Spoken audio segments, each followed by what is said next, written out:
Dengan 10.000 benua etnis, ras besar menonjol dan persaingan sangat ketat. Di lingkungan ini, hampir semua ras memiliki rasa krisis yang kuat. Persis sama bahwa hanya pelaku kejahatan yang tak terhitung jumlahnya yang telah memimpin selama 1000 tahun.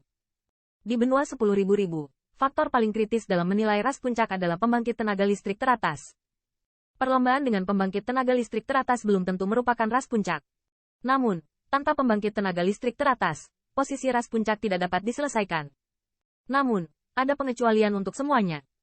Di antara banyak ras puncak yang diwariskan selama bertahun-tahun, sebenarnya ada lapisan perlindungan lain. Itu mengorbankan leluhur. Perlombaan puncak dengan roh leluhur, bahkan jika mereka tidak terhubung, dan tidak ada pembangkit tenaga listrik teratas, hanya sedikit orang yang berani menyerang mereka. Karena mereka bisa mengorbankan leluhur mereka, dan kekuatan tempur mereka pasti tidak kalah dengan pembangkit tenaga listrik teratas. Satu-satunya perbedaan antara mereka dan pembangkit tenaga listrik teratas adalah mereka terjebak dalam ras mereka sendiri dan tidak bisa keluar. Selama pengorbanannya cukup, mereka selalu bisa muncul dan melindungi ras mereka. Balapan ini adalah balapan puncak yang sebenarnya. Keluarga monster guntur seperti ini. Alasan Qin Yichen menyelamatkan Lei Yunyu sebenarnya adalah hati yang egois. Dia ingin menjalin hubungan dengan keluarga monster petir. Namun, dia tampaknya tidak menyangka bahwa Lei Yunyu telah melompat ke air secara langsung sebelum dia berbicara.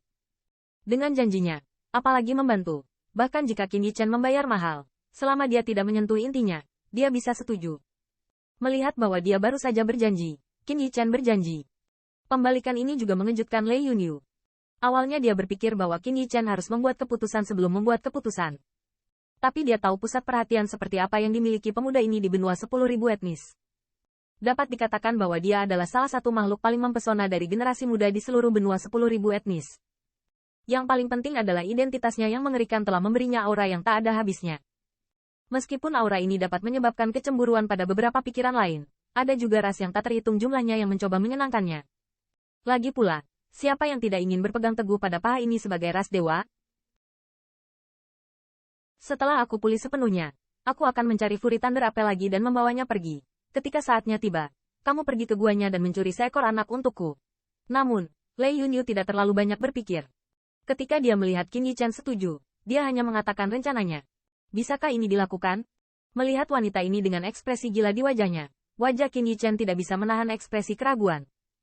Yakinlah, meskipun binatang itu pernah membuatku mendung, tetapi selama aku memperhatikan, dalam kondisinya saat ini, aku tidak akan pernah memanfaatkannya.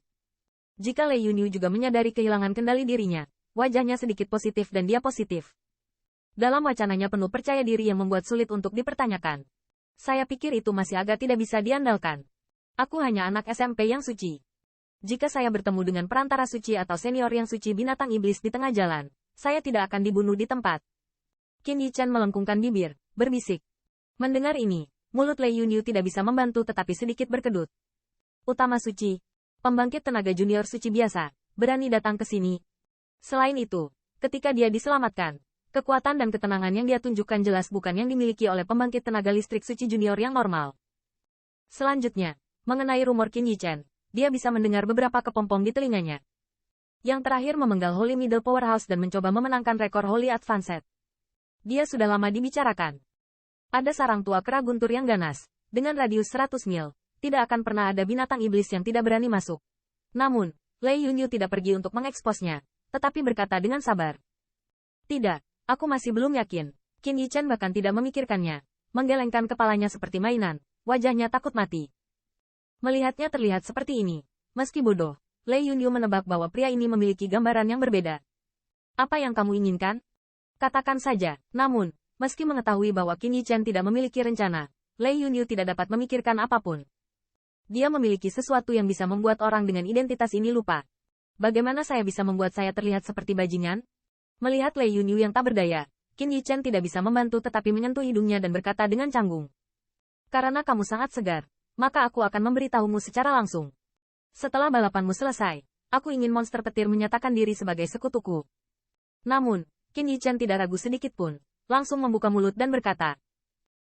Mendengar ini, Lei Yunyu bahkan tidak punya waktu untuk mengolok-olok penampilan Qin Yichen yang berbeda. Kulitnya tampak sedikit ragu-ragu.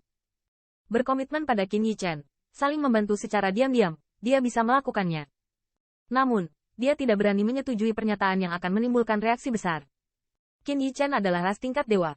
Dia sepertinya tidak pernah tahu apa artinya rendah hati. Pertama, dia membantai di Zelin yang sunyi. Kemudian, di Battle Domain 10.000 keluarga, dia membunuh 100 hingga 1.000 orang suci. Tingkat pembangkit tenaga listrik. Beberapa waktu lalu, saya dengar dia masih mencalonkan diri ke apoteker dan memenangkan gelar konvensi farmakope. Akibatnya, dia telah menyinggung seorang patriark dan mengirim pembangkit tenaga listrik raksasa untuk memburunya. Bahkan patriark kedokteran itu selalu mengatakan bahwa Qin Yichen adalah ras manusia. Karakter seperti itu, tidak peduli apakah dia ras tingkat dewa atau ras manusia. Di masa damai, keluarga monster petir benar-benar terlambat untuk dihindari. Meskipun monster petir sangat kuat, gaya akting mereka juga mirip dengan Qin Yichen. Perilaku yang terlalu menonjolkan diri seperti ini membuat mereka bertanya-tanya berapa banyak musuh yang telah terbentuk.